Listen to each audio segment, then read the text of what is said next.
welcome into NFL Kickoff Live. It's the best hour of football talk every single Friday. We will go around the NFL, talk about every team and every game, and we'll get local insight you can't get anywhere else but right here at Locked On. I'm your host, Tanitra Batiste. Alongside me are Jarvis Davis and Kyle Krabs. And all right, guys, although I'd prefer not to talk about this for obvious reasons, we'll go straight to Thursday Night Football. God. Okay, all right. I've got myself together. I promise. But anyway, I don't think my team had themselves together because the Steelers just absolutely crapped the bed, no pun intended, last night in losing to yet another 2-win team, that of the New England Patriots. So now you're kind of looking at a situation where, great, the Patriots are off the schneid. They get a win, whoop-de-doo. But ultimately speaking, it just feels like trouble in paradise, meaning Pittsburgh. But on the same token, it might make for some interesting or intriguing updates to the situation for the Patriots as far as where they might go in the draft. So with that said, the report is that the Bears might be looking to draft Caleb Williams, trade Justin Fields. And now that the Patriots have won that game, Kyle, that may actually impact where they go in the draft. But first things first, before we even talk about the draft, let's just talk about that ish show that was that Thursday Night Football game, the 21-18 Patriots win over the Steelers. I want to know what happened. We just got done throwing Pittsburgh a parade for getting 400 yards offense 2 weeks ago. And then you can lose at home to Arizona, who's 3-10, and the Patriots, who are 3-10 now as well. And I get it. Kenny Pickett's out for this game. Mitchell Trubisky looks like Chicago. Speaking of Chicago, Mitchell Trubisky, or at least the one down the stretch. Nothing going, no comprehensive reads. You could see the wide receivers are pulling their hair out through their helmets during the play because of just how incohesive this offensive effort was. And I mean, you give some credit from clawing back from 21-3, but how does this defense get in a position to be down 21-3 with what New England's offensive attack has looked like the last couple weeks or months? So a disaster turn of events for Pittsburgh, who, they're coming off the win against Cincinnati. They won that game on the road. And you said, okay, now here's the point where we could really clinch a winning season, and another one for Mike Tomlin. And now you're floating around 500. Your last 4 games are on the road. This might be the year it doesn't happen for Mike Tomlin. And I know there's kind of some rumblings right now around it would a mutually agreed upon change be best for all parties here at the end of the season, just because Pittsburgh's felt like they've kind of plateaued.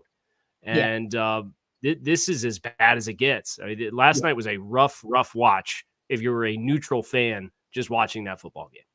Yeah, and imagine if you're not a neutral fan, how painful that watch was, because, I almost tapped out, and then the Steelers scored a touchdown, and then I got excited all for naught. But a couple things there, like you said, TJ Watt got banged, and that kind of affected him for a little while. Alex Highsmith had an injury as well, I think to the neck, so that was kind of a challenge, if you will. But hey, Devontae KZ and all you other people who were on that field, other than that one person, I know, Jarvis, you would love me if I hit that KZ.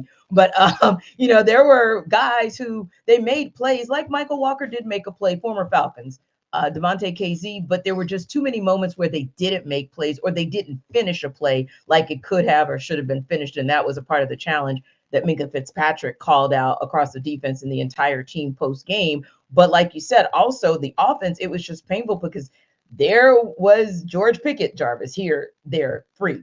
There was Deontay Johnson in position to take it to the house. You can't put the ball where it's supposed to be, and you can't make the decision in your reads. Your decision was to take off at the wrong time when the right guy was open, and that is a recipe for disaster. But I do want to piggyback on what KC says before we go into the draft talk, and that's this.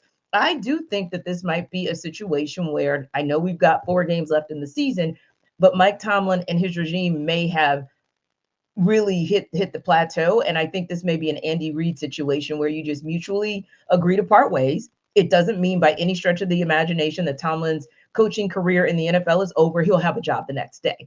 But it just may mean that the road in Pittsburgh for him has in all likelihood come to an end, because maybe not so much of a rebuild, but this darn sure feels like a reset.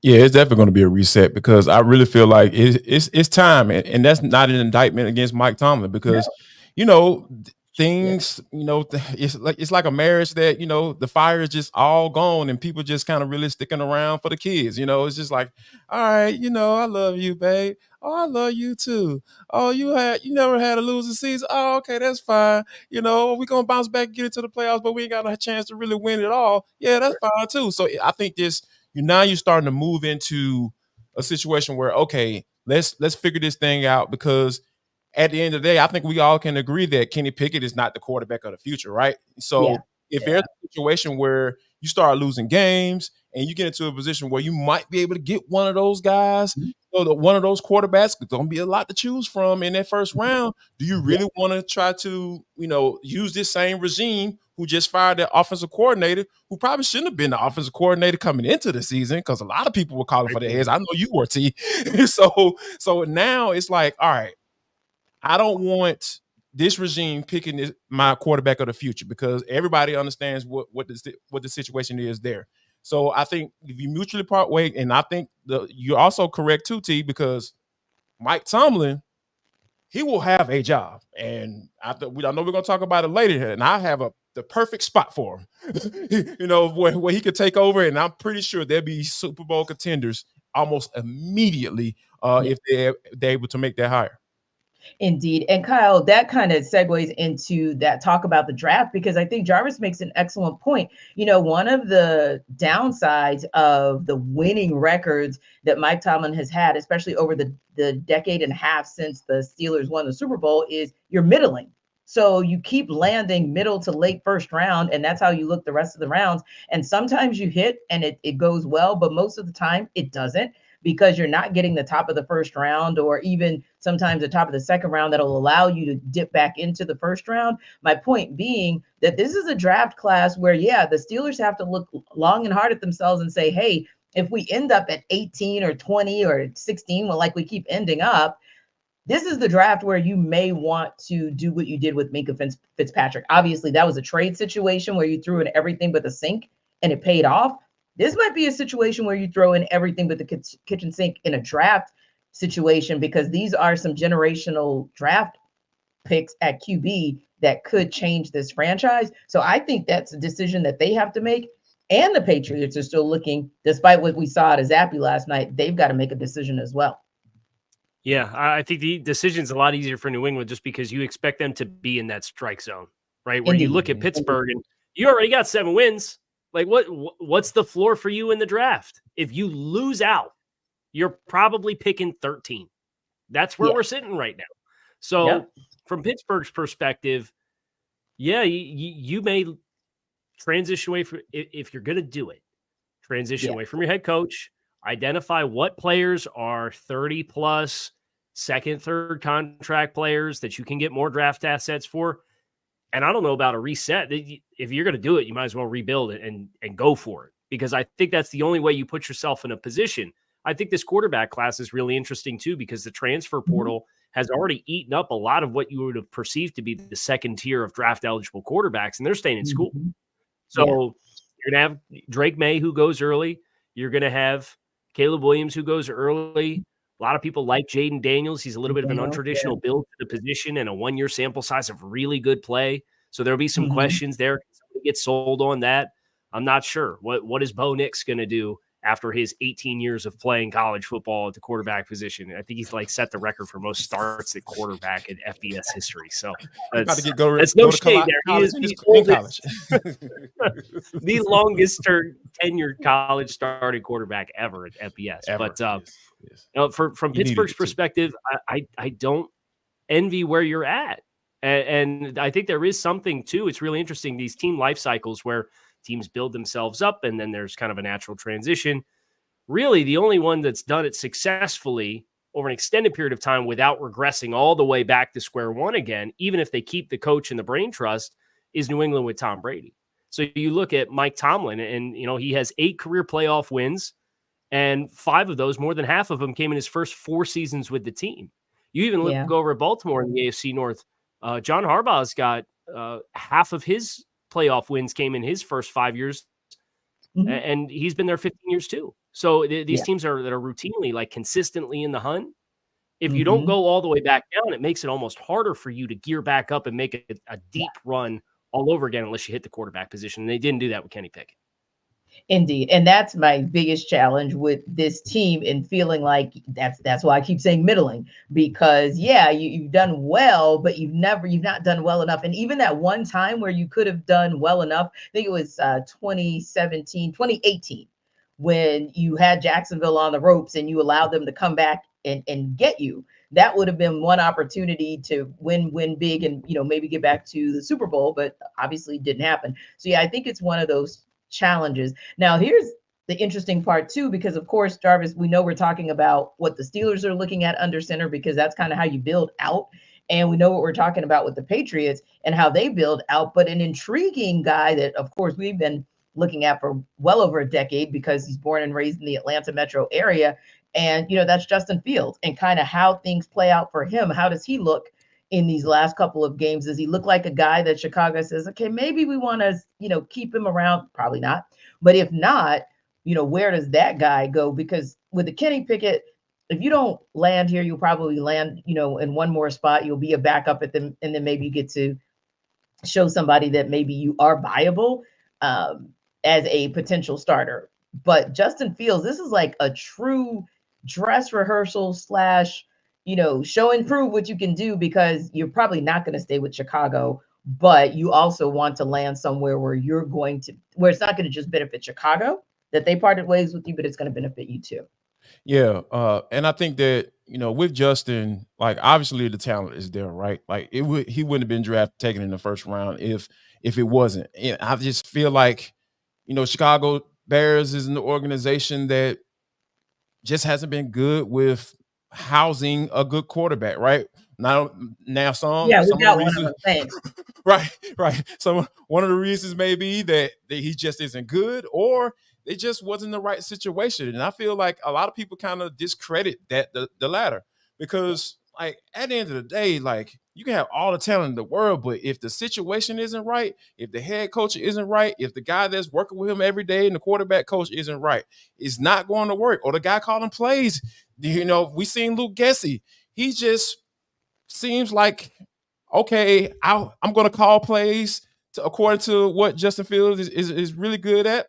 And then, okay, in the first quarter, but then after that, I'm just going to try to make him a pocket passer. Like, it's just not, like, you're making yourself look bad when you do stuff like that. As a play caller, you looking incapable, because at the end of the day, it's all about the pros and the Joes, but, like, the X's and the O's have to fit too. So you have to make it fit. And I think that with Justin, I really feel that he can, with a second chance at another spot, with the right situation, with the right coach, and the right surrounding talent, I really feel like he can get it done. Because I know a lot of people will look at, Sam Darnold and Baker Mayfield and say, oh yeah, that never works. But Sam Darnold got a second round pick. So if Chicago wants to trade him, they're going to be able to get some good compensation for him. And I feel like Justin, in a different situation, maybe even down here in Atlanta, because we know Arthur Smith is really good with reclamation progress. Kyle, you're familiar. Ryan Tannehill, he made him look like a capable quarterback. And I think that Justin is a little bit more talented than Ryan Tannehill, in my humble opinion. So I feel like the situation is right for Justin as he goes down. All he got to do is just continue to, try to go out there and put some good tape out there. Yeah, and Kyle, I look at the situation that's going on. Not that we didn't know that Tua Tagovailoa was capable of what we've seen him do this season, but again, right circumstances, right staff around you, right players around you, and you can not only look like a good quarterback or a solid quarterback, but you'll really be able to show your greatness. And that's maybe what a Justin Fields is lacking. Still doesn't have the right talent around him, definitely doesn't have the right coaching staff around him. And it just seems like he's in an organization that's just, they can't figure it out. They just can't get right. And so if you can't get right as an organization, I don't think you're going to get this guy right either. Yeah, so there's a lot of hands in the pot here, right? As far as running a football team, running an offense. And the phrase that stands out to me was an interview that I did a few years back with Jordan Palmer, the quarterback coach and private trainer. He said teams bust on players more than players bust on teams.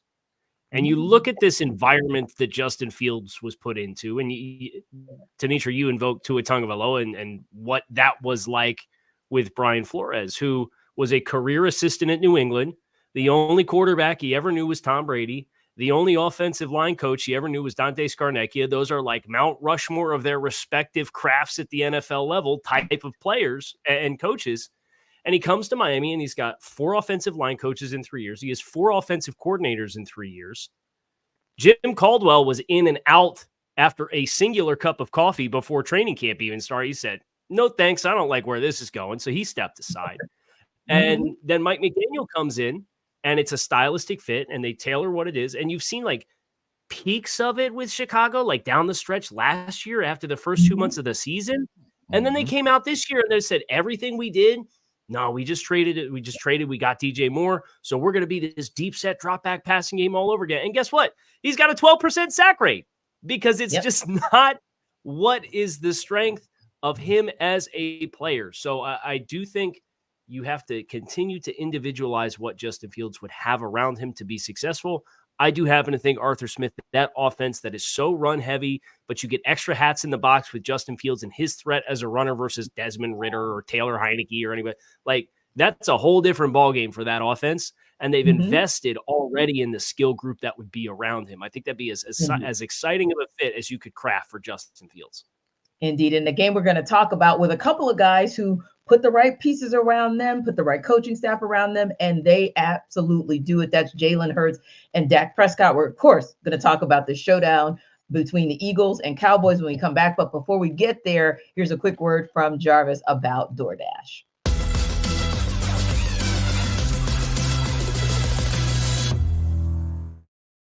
Listen up, guys. Jarvis Davis here for DoorDash. This episode of the NFL Kickoff Live Show is brought to you by DoorDash.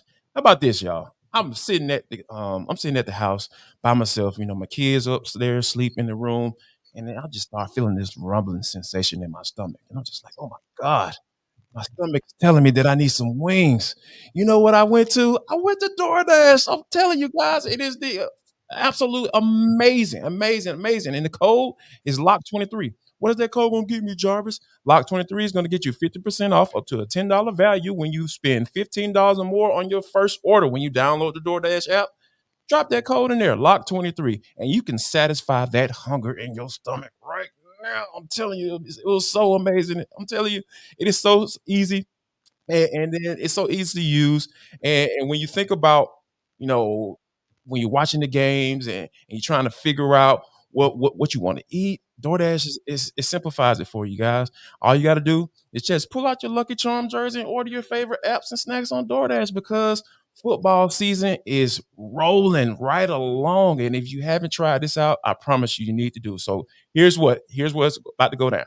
I need you to go to download the DoorDash app, and you're going to get 50% off up to $10 value when you spend $15 or more on your first order. When you download the app, enter the code LOCK23. That's code LOCK23, LOCKED 23, and go ahead and satisfy that hunger.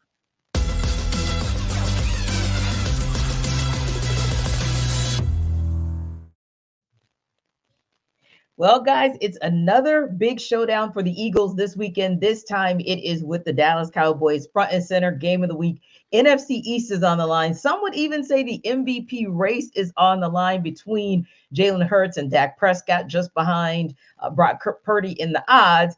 It's a mood, it's a movie when it's Dallas and Philly playing. And our Locked On Cowboys host, Marcus Mosher, and our Locked On Eagles host, Gino Camilleri, are here to break this game down.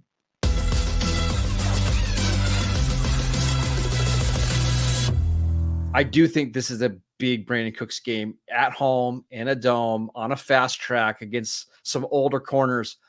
To me, he's the key to this game for the Cowboys. If he has a big game, I don't see the Cowboys losing, but if the Eagles can hold him in check, I think we're going to get a really, really close one. Tell our fans over at Locked On Eagles how he has been getting that production, though. Has it come through the slot? Has it come through outside, just winning those matchups based on pure speed for those who might have not seen him play over the last couple weeks? A lot of long developing over routes where the Cowboys will use 6 and 7 man protections and then just let him try to fly over the field. mostly in man-to-man coverage. What they're trying to do is find your slowest corner, get him matched up one-on-one, get him free releases off the line of scrimmage. But I also mentioned he's been somebody who, when the Cowboys get in the red zone, he's gotten more red zone targets than what CeeDee Lamb has gotten because he is so quick off the line of scrimmage, and teams typically like to play a lot of zone. He just has a great feel of where to settle down in zones. To me, he's the X factor. I get, if the Cowboys can't get him involved early, I won't be surprised if they struggle a little bit on offense. So I think we both kind of have it the same mantra on this one, where we need our Klay Thompson to kind of step up in this game, right? You need the role guys to have big games. Yeah, you need your Brandon Cooks, you need your Devontae Smith, you need your Jake Ferguson, you need your Dallas Goedert. And the last key to victory, I'm going to say, is can DeAndre Swift and this offensive line find a way, whether it's you're leading late in this game, whether it's you're trying to get back to what your identity was of being a balanced offensive line, they've gotten no push. Can you find a way to create some of these explosives? Because like you said, Marcus, it's either A.J. Brown or nothing in terms of the explosives. And early on in the season, a lot of those came through DeAndre Swift being lightning in a bottle. They need to get back to that, because it might come that once again, you're leading a game against the Dallas Cowboys and you have to find a way to choke out the clock. Yep. And if not, Dak can lead them down the field and put them right in a position to score like we saw that last week. I think 3.5 points is bang on. I think Vegas just knows way too much and way more than we ever will. And it's going to be a field goal game, in my opinion, because there's so much riding on it. And just as a neutral fan, like, you're welcome once again. These two teams are just what people want to see. As much as you might hate them and talk bad about them and create your crappy narratives, you guys love watching the Cowboys and Eagles, no matter what you say. Plus, the Cowboys are wearing their awesome all-white uniforms on Sunday night. It's going to be absolutely. Ooh, those are going to be pretty on Sunday Night Football.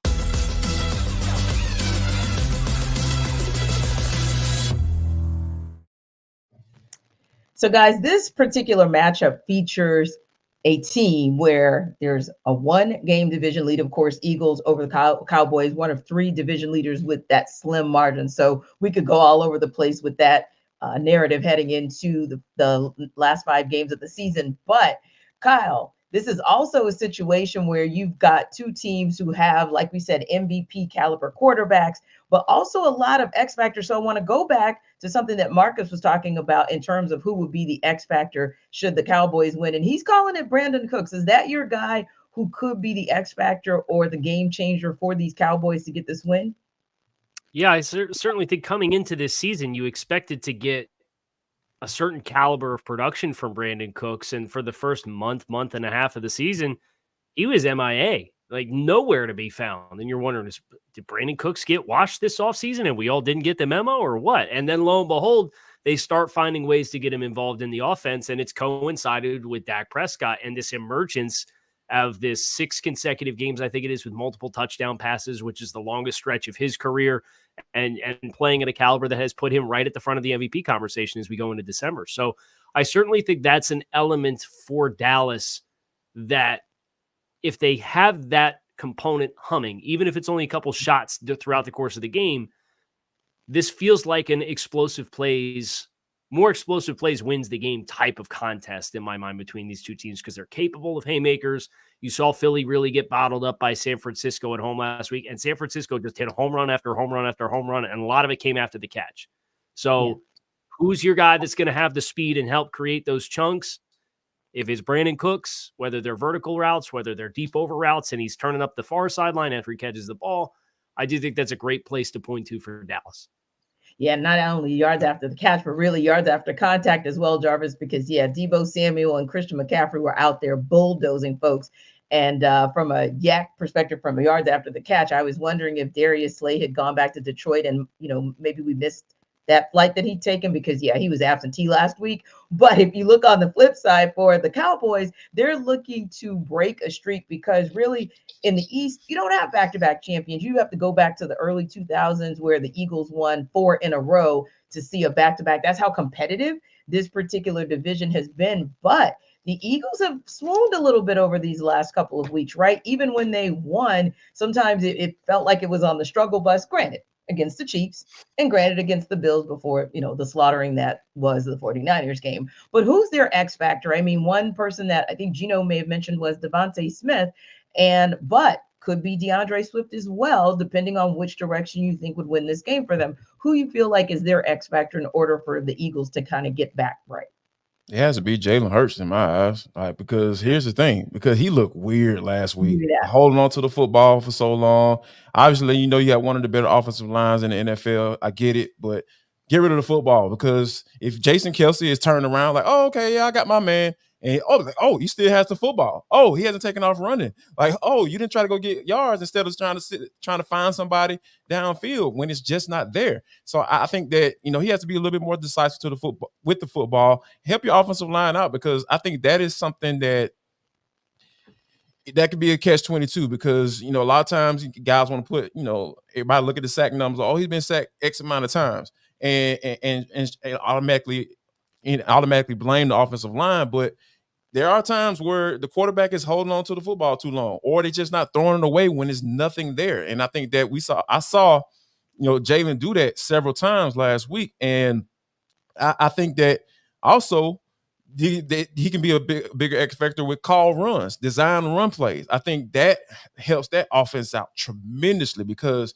once you start getting guys coming down, dropping 8 men in the box, and you start seeing that single high safety, and then for some strange reason they try to maybe even single cover AJ Brown on the outside. Those are things that I feel like Jalen can take advantage of. You make the reads a little bit more simpler. They're simplified when the team start playing against the run. So I think Jalen getting rid of the football, making sure that he's on point, and then if it's not there, just throw the football away. And I feel like some design runs will get the Eagles a win in this one. But do you think maybe the Eagles have gone away from that because low-key, obviously they wouldn't tell us the truth, but he's not quite his 100% self. And so the explosiveness that they could expect from him in those run design plays, maybe it's not there because he can't run like Jalen can run. And maybe that's a part of the reason he's holding the ball, because he's like, he knows that he can't be his explosive self on the ground. I think that could be a factor, but here's the thing. If you're out there, if you're putting him out there, if there's nothing on the injury report saying that, hey, he's dealing with X, Y, Z, or hey, he's questionable, I have to go off of what I see. And I see that you all need to call some design runs for you, because you have the offensive line to do it. Go ahead and do it. And I think that, turn around and handing the football of DeAndre Swift, that helps as well. And, he can be a little inconsistent sometimes, and that's why he's not in Detroit any longer.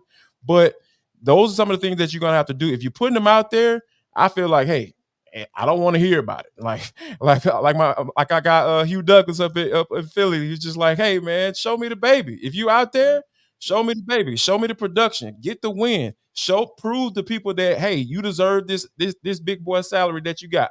All those things come into play when you're going out there each and every day, and that injury report is clear. I don't want to hear it, to be honest with you.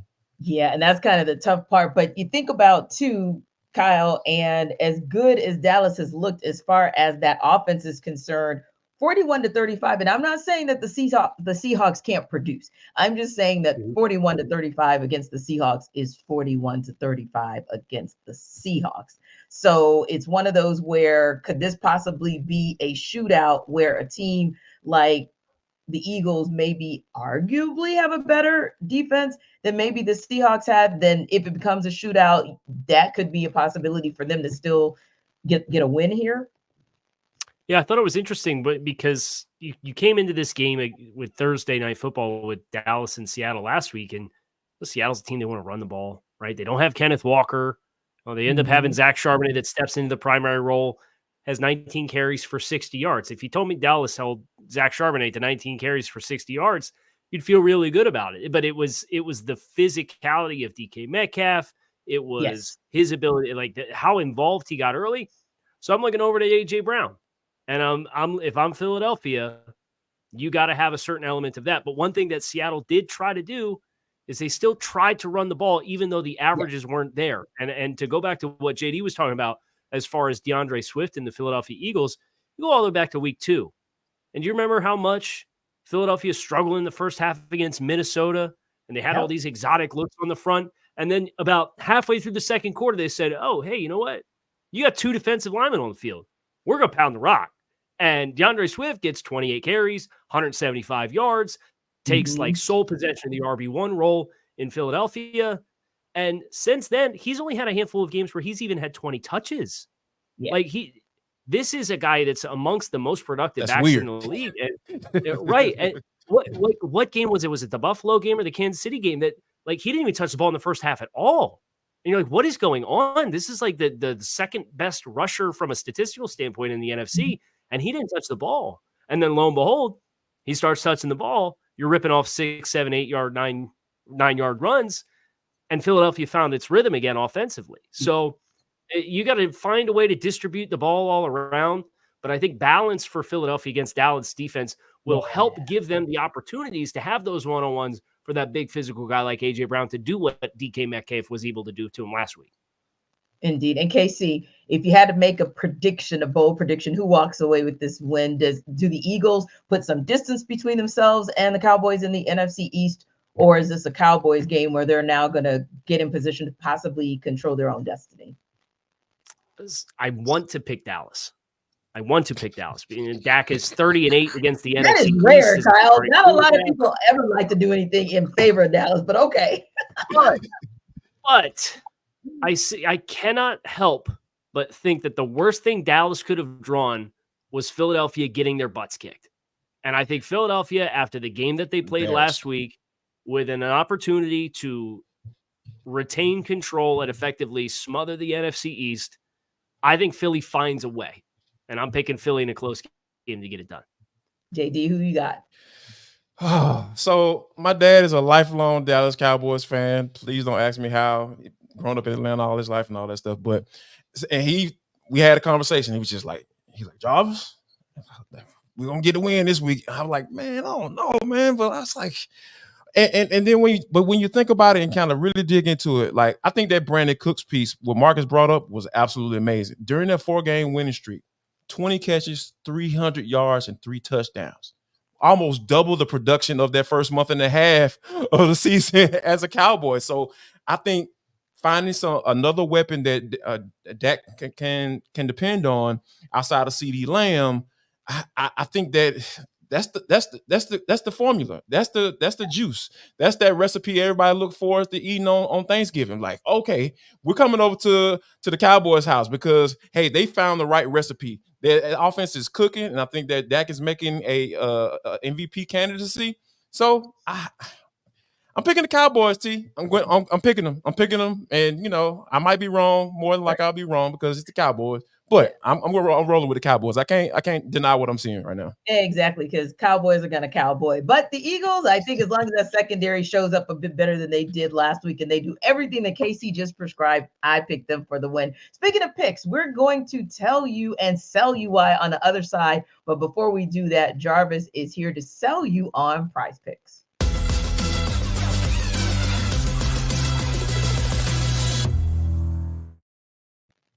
Jarvis Davis here for Prize Picks. This episode of NFL Kickoff Live Show is brought to you by Prize Picks. It is the largest daily fantasy sports platform in North America. That's a pretty big deal, folks. We are the easiest and most exciting way to play daily fantasy sports. It's you against the numbers, not the pros and not all of these algorithms and all this stuff craziness, right? All you got to do is just pick more or less than on a 2 to 6 player stat projection and watch the winnings roll right in. Also, not only with the NFL season rolling, it's kicking off.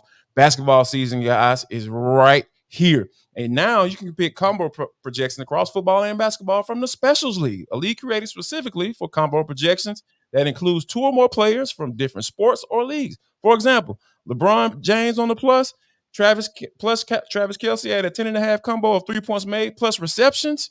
That's not that hard, folks. It's not as hard as I made it look. Sound right then.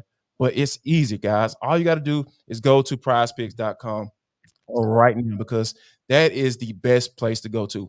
All right, here's the website. Go to prizepicks.com/lockedonnfl. Prizepicks.com/lockedonnfl and use code LOCKEDONNFL for a first deposit match up to $100.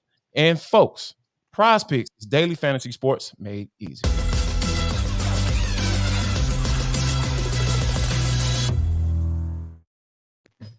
All right, so the Seattle Seahawks are hitting the road to take on the San Francisco 49ers. The Seahawks are 10.5-point underdogs in that game. Of course, the 49ers won the last game 31-13 just 2.5 weeks ago, and we know that they have steadily gotten better. So this will be interesting to see how it goes. But first, Corbin Smith is going to tell us he's going to sell us rather on why the Seahawks can cover as underdogs.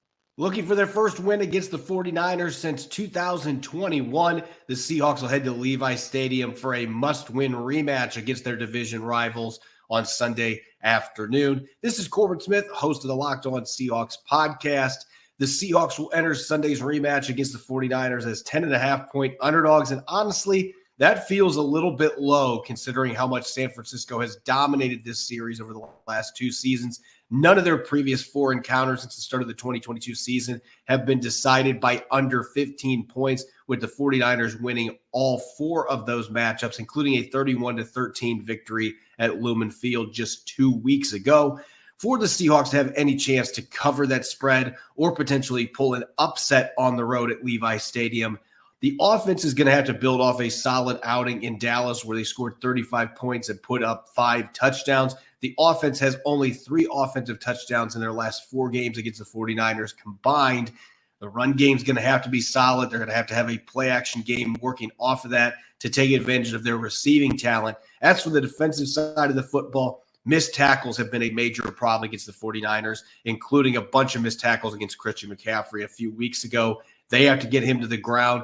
And they have to limit explosives. They gave up 7 explosive pass and run plays in the first half alone in week 12. If they're able to cut that number in half and potentially create a turnover or 2, the Seahawks can give themselves a chance in a game that few expect them to be competitive in this upcoming weekend. Our guy Corbin pulled absolutely no punches.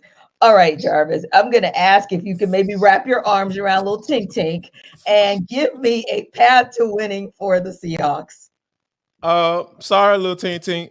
It's time to go home. Take your little ball and go home because the Seahawks just, they're on 3-game losing streak. They lost to the Cowboys. They pushed them to the brink. Don't get me wrong, but I think just, with Kenny Walker being out, Kyle, I really feel like Charbonnet is a drop-off. It's a pretty decent drop-off when you talk about, the type of running backs that they bring to the table. And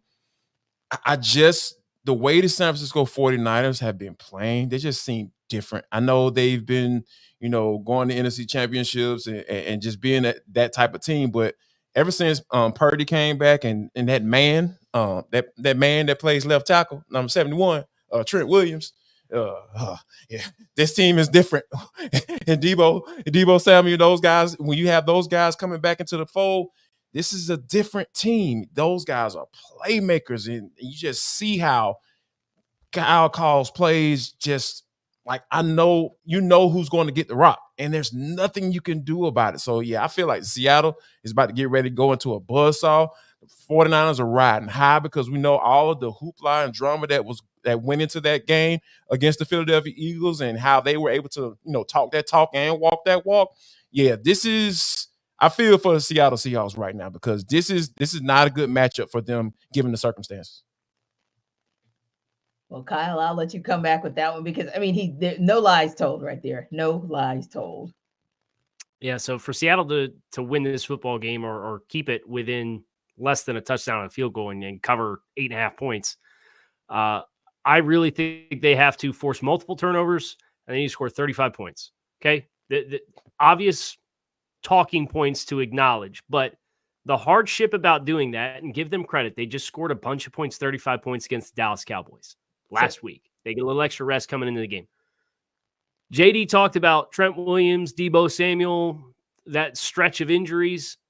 Here's the points scored for San Francisco in the 3 games that they had without those guys, 17, 17, and 17. Okay, I'm not a math guy, but I could tell you that's 17 points a game.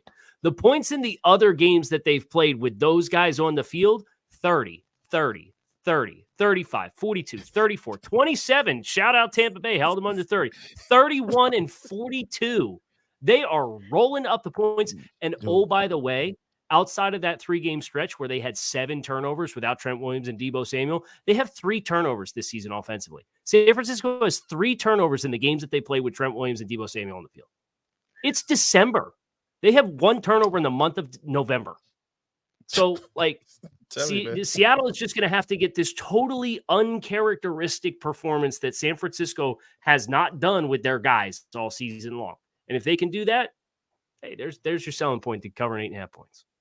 Yeah, and my mind went to the only way it would possibly happen. And sometimes you are so on mission to prove yourself. I think the 49ers are so on mission to prove that they belonged in the Super Bowl last season versus the Eagles that maybe an emotional letdown may allow the Seahawks to sneak in and get this game. But other than that, yeah, it's going to be a tall order to even cover the spread. Now, in a battle between top tier quarterbacks, the Kansas City Chiefs host the Buffalo Bills on Sunday afternoon. The Chiefs are 1.5 point favorites in that game. And here's Ryan Tracy from Locked On Chiefs to tell you why the Chiefs can cover that spread. The key for the Kansas City Chiefs to cover the spread and get a win against the Buffalo Bills is straightforward. Keep it simple, silly. Don't get overly complex. Don't go outside your wheelhouse. Stick to what works. I'm Ryan Tracy from Locked On Chiefs, and that's where we are this week.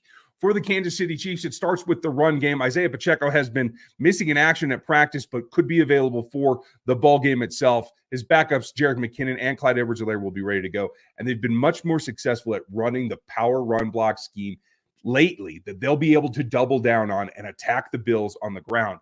That sets up the pass game, which has been a struggle. It comes down to this. In order to move the ball, you have to feed Travis Kelce first and foremost. The plan will be to take him away. So where do you go after that? Rashee Rice is the emerging talent that will be the number 1 wide receiver, and you have to feed him. It is a dual-pronged passing attack that everything else branches off of, including Kadarius Toney, Sky Moore, and possibly Richie James, who can maybe give a little bit of lift in this particular ball game. All that goes down to protecting Patrick, giving him time in the pocket, not making him wait till late in downs to try to make something happen. On the opposite side of the ball, it's about containing Josh Allen as you do a contain rush. You're not going to get the super exotic blitzes. You don't want to flush him unnecessarily. He went for 9 for 81 last week on the ground. You don't want to trigger that. But the trio of pass catchers is going to be a great matchup. L'Jarius Sneed should travel with Stephon Diggs all over the place. That will leave Gabe Davis outside against a couple of young corners, as well as Khalil Shakir, who's been hot on and off of late, against Trent McDuffie. I feel great about that matchup, and I think Shakir isn't going to be someone who's going to be able to break this game open with McDuffie all over him. So it will come down to Gabe Davis, and more importantly, Dalton Kincaid and how he attacks the linebacker level that might be without Drew Tranquil, might be without Nick Bolton. It's down the middle in this game for the Buffalo Bills. It is Dalton Kincaid against those linebackers, Khalil Shakir against those safeties once he breaks loose, as the safeties will be with Mike Edwards rather than Brian Cook, who's out with injury as well. And that's how the Chiefs can get it done this week against the Buffalo Bills. And when you think about that game and who could or may not have an impact on the game, unfortunately, we just got word that Isaiah Pacheco is, of course, out for this Sunday's matchup. And that's a critical component because, yes, it's great to get Clyde Edwards-Helaire back, but on the same token, it's always been kind of a 1-2, if not 1-2-3 punch when it comes to the run game for the Kansas City Chiefs. So, I mean, Jarvis, how do you think it's going to impact them not to have Pacheco out there this Sunday? Oh, it's gonna be a tremendous in my eyes. I mean, let me start off by saying this: they're gonna count on Jordan to get the job done. Patrick Mahomes. He's Michael Jordan in football right now. That's kind of where I know we've been throwing that term around a lot lately. T, when it comes to the Atlanta Falcons and Jesse Bates, but when you think about what this offense looks like, the toughness and the offensive line, the investment in the offensive line, and Donovan Smith and Jawan Taylor, bringing those guys in, you know that they want to have some sort of identity and balance to this offense and not have to always depend on Patrick Mahomes. But when you take a guy like Isaiah Pacheco out of that equation, like, because this dude just runs so hard, it seems like he's just fighting for every single yard. And then what comes with that, though, is dealing with the injuries and dealing with certain things and little knickknacks from time to time. And this offense just looked different without him in that equation. So I think that you're going to have to essentially lean on your MVP quarterback to be able to sling the ball around the yard. And you hope and pray that those wide receivers, they step up and they make those necessary plays, because Pat is going to find those guys, and they have to be able to catch the football and make a play with it.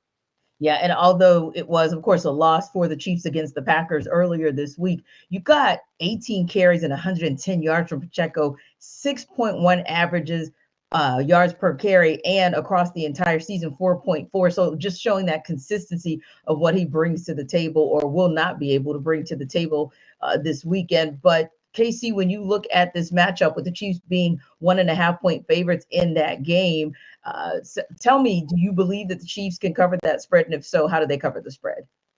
I absolutely think they can. I think the challenge for Kansas City is Buffalo is fighting for their playoff lives here at 500 at 6-6, and they put a really good effort forward offensively against Philadelphia. The overtime game, Jalen Hurts brought them back and pushed them to 6-6, and just about everything since the bye has been a nightmare for Buffalo. And it'd be really interesting to see how they respond to the story that came out about Sean McDermott this week, and Von Miller and his off-the-field issues that manifested during the bye week as well, with some really ugly allegations there, and we need more clarity there as well. But for Kansas City's perspective, we're talking running backs, we're talking wide receivers. Can we throw Travis Kelce the damn football? What are we doing here? I'm watching this Green Bay game, and you scored 19 points. Travis Kelce, I think, had all those receptions in the first half of the game, it felt like. You're sitting here, these possessions down the stretch, you're like, all right, they got to get something going. Let's move Travis Kelce around a little bit and get him the football. He caught 4 passes. And you're looking at Kansas City's last month offensively and all these stretches of games where they're not scoring any points in the second half of these games. Go back to Denver. No, he had 6.4 yards per target. He had 9 targets for 6 catches, 9.7 yards per catch. Miami caught 3 passes for 14 yards. Philadelphia, they scored 17 points. Got 7 for 44. He got a touchdown, but it was 4.5 or 4.9 yards per target. Yeah. And then he has the big boom against Green Bay early in that game. And then they're trying to come back and win this football game. And we're just static with Travis Kelce. We're not moving him around. And I get he's going to command a lot of attention. But you're coming into this game, Buffalo doesn't have Matt Milano, and Micah Hyde and Jordan Porter look a step slower than what they've been in the past. Get Travis Kelce involved in the middle of the field, move him around, get him the football. And if you do that, I think you do win the football game, but they just really haven't been doing it the last month for Travis Kelce. Yeah, and I think one of the points that you make as well is, in addition to, the Chiefs needing to get back to their identity, at least they kind of have an understanding of their identity, regardless of what we kind of saw in that Packers game earlier this week. But I think you make a great point too, KC, about the Bills need to take care of Bills things, because they do have issues like the off field issues that came to light earlier this week with Von Miller. We're just now getting notification as well from multiple sources that Shaq Lawson was fined an undisclosed amount for his interaction with a fan in the game against the Eagles. And so the issue's been resolved. But KC, when you start hearing things like that, it makes you think to yourself, but has the issue really been resolved with a team that's middling? And then you get the information about Sean McDermott that comes out, where he has comments that he made about the September 11th terrorist attacks during a team meeting in 2019. And of course, he goes on to say that he regretted those comments. But ultimately speaking, that's all that the conversation has been about as it relates to Chiefs Bills. It hasn't been more about what's going on the field as off the field. And it starts right at the top with Sean McDermott. It's tough. And as a team that's fighting for expectations, you can tell how frustrated that football team is when you look back on the interaction with the Buffalo Bills defensive linemen in Philadelphia in that contest, and how they're chirping with the fans. And I think there's a lot of things that Buffalo has that they can point to feel like they can win any game that they step on the field with. But so many of their wounds this season have been self-inflicted, whether it was the 4 turnovers in the season opener against the Jets, or 12 men on the field for the missed field goal against the Broncos that cost you another football game. Like, you just have perpetually shot yourself in the foot. 20 seconds not going to get points on the field when you had a timeout in 20 seconds with Josh Allen at the end of that game against the Eagles. Yeah. So all of those things now compounding, you see the frustration that's being acted out on the sideline, and now you have distractions coming into this game. It's a really unenviable place, and it's going to go one of two ways. Buffalo's going to come out, and they're going to be as channeled as they've ever been, and they'll put a good effort forward and they'll find a way to win this football game, or they're going to get waxed. And I don't think there's a lot of room in the middle. Yeah, I would agree as well, Jarvis, because you think about those kinds of very those comments that can really, really kind of separate and divide, especially if it's one of those things where maybe you kind of put it to bed 4 years ago, but maybe you kind of didn't because it could have played in the back of individuals' minds. Now you bring that to the surface where basically McDermott's making a comparison contrast that he's encouraging athletes on how they viewed the Al-Qaeda militants to say that the way that they crashed the passenger jets into the Twin Towers of the World Trade Center, it's like being team players. That's something to where you can apologize, but if someone felt some type of way when they first heard that and that brings up feelings again, you never know where that can take a locker room. Absolutely. And I think I know where it could take it. It's lost. He's lost his locker room because when things like this get out, when you have players griping at each other on the sidelines and don't really care about what it looks like, because, a lot of times locker rooms, being in the locker room, like there are so many different personalities, right? Like a lot of people from different backgrounds, people who probably wouldn't even be in the same room with that person if they weren't playing football, like football does. It puts a lot of different type of people in the same place. And I think that there's a certain, sacredness that goes with it that, whatever goes on within that, you don't let it get out. And so when stuff like this starts to come out, when whatever sources, said that he said XYZ and he has to explain himself, that lets you know that he knows that he's losing this locker room. And then when things like this start to happen, that means he's lost it. And I think that, when you have all the off the field stuff going on, I talked about when we first started this show, organizations that you hear more about off the field stuff than on the field stuff, that's not a good sign. That means they're a bad organization. And the Buffalo Bills ownership, they don't want to be looked at as that. They feel like they're Super Bowl contenders. They have a Super Bowl capable of winning quarterback in Josh Allen. So I think right now, Sean McDermott, needs to start counting his chickens because this may signal the end for him for sure. Yeah, this is definitely a fork in the road for that franchise, but more importantly, probably that regime. Now, it is almost time for our fantasy football focus, which also means it's time for Jarvis to tell you guys about DoorDash.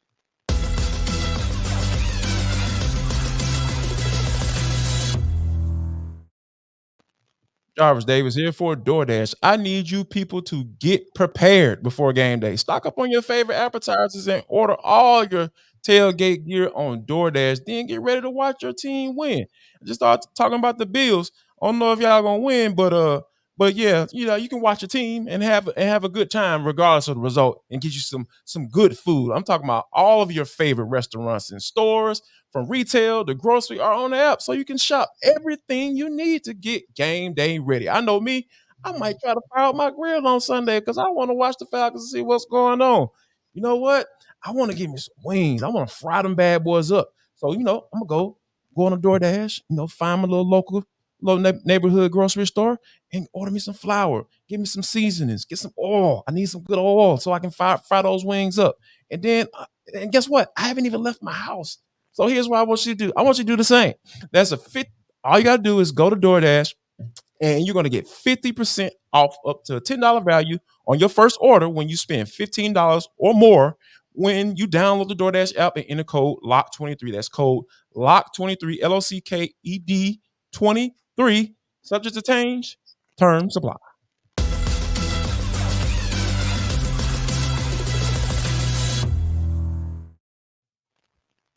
So your fantasy team might have been personally traumatized by all of these QB injuries of late, but our Michelle Majuk might just have an answer for you. And here's our Locked On Fantasy host to give you all the info you need for this week and beyond.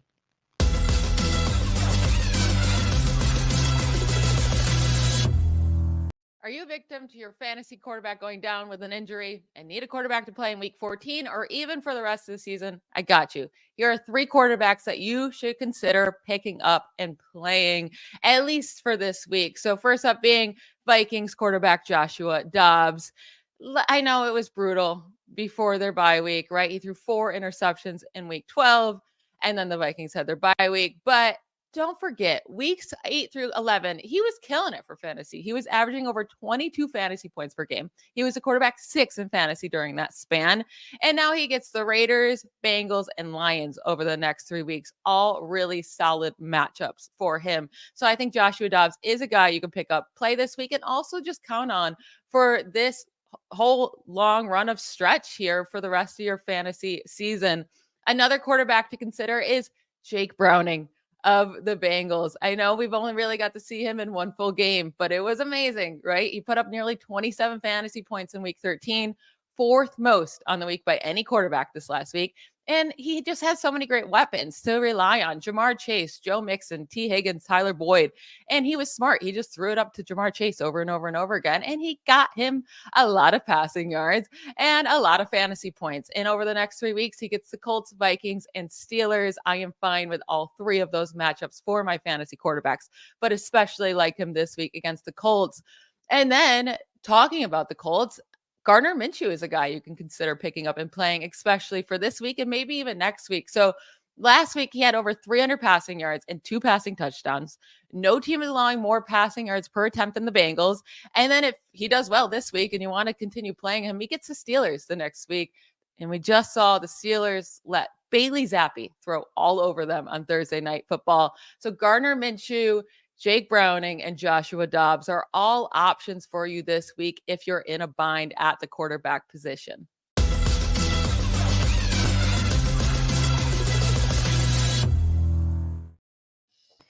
Wow, that must be some kind of bind if you are going to go with Dobbs, rather, Minshew, and Browning, Casey. Whoo, is your fantasy? A lot of jobs out there, T. Right. In quarterback position. There's a lot of jobs. I understand. Right. So I'm like, okay, this goes back to what Jarvis said earlier, Casey. Are we looking for pros or Joes to add to our fantasy football team? Yeah, well, out of the ones that Michelle gave, the one I don't want to touch is Josh Dobbs. I've seen Cinderella when I was a kid, and I know when the clock strikes midnight, that carriage turns into a pumpkin, right? And that performance was so bad against Chicago, like did not know what way was up. And they were considering benching him during the bye week. It came out and said that he was going to retain his starting job.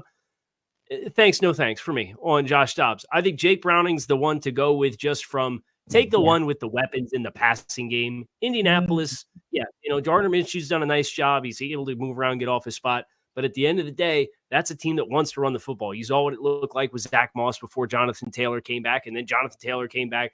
And that's kind of the identity of that football team. The identity of this Cincinnati offense, even though Chase Brown has given a little bit of extra life into the run game, they're built to throw the ball. So take the guy who's built to throw the ball, who's thrown to elite targets. That would be my choice, would be Jake Brown. Yeah, because I almost got like feeling some type of way, Jarvis, a little triggered with Josh Dobbs. Like, dang. Like we let him go, and then I was reminded, oh yeah, we let him go. So as the Steelers, but yeah, I think you make a great point, KC. I mean, Jarvis, if you have Jamar Chase for one, that you can just toss the ball all around the football field to, you might want to go with that guy if for no other reason. He's going to be the guy who covers all the ills that might happen and make Browning look even better. And you know what? To be honest with you, like we even got a little glimpse into this, like once the Cincinnati offense got rolling, because we know Joe was dealing with with his injuries earlier in the season. Then they just start saying, hey, you know what? We just gonna get the ball out of his hands. We're gonna throw these quick screens. We're gonna dump it off to Joe Mixon, and guess what? You could do the exact same thing with Jake Browning, because that stuff is simple. It's simple, and it caters to the ability of your quarterback. Now, you can throw the football down the field, true enough, when the opportunity presents itself. But like the game plans going from here on out have to be, hey, get the ball in your playmaker's hands, whether that be turning around and handing it off 25 times or 25 to 30 times with your running back combo, or you getting the ball to Tyler Boyd, you getting the ball to T. Higgins, who's back, and then Jamar Chase, who won the best wide receiver in the NFL. So all of those things, it's just set up perfectly for Jake Browning going forward, and the Bengals should be able to take advantage. Hey, KC, as we wrap up here real quick, what's that one game you have your eye on this weekend? I think I'm looking at Indianapolis and Cincinnati as far as that AFC wild card race when you consider you've got the 5 seed is 7-5 and the 11 seed in the conference is 6-6. You got a ton of teams that are just smashed together. Half of them are going to miss the playoffs. And that's a head-to-head matchup at 1 o'clock that's going to have a lot on the line for the AFC conference. Indeed. How about you, Jarvis? Do a quick, what's your game to watch? Got to be Falcons Buccaneers. This is the game that the playoff game within the playoff game. And this is for the title of, hey, we're the best team in the worst conference in the NFL. Let's see. On that note, a lot of cool matchups that are going to be some decision-making games for how these playoffs play out, both in the AFC and the NFC. Thanks again, guys, as always, for stopping by NFL Kickoff Live. It is the best NFL talk you can get anywhere. For Jarvis Davis, Kyle Krabs, I'm Tanisha Batiste. We will see you next week.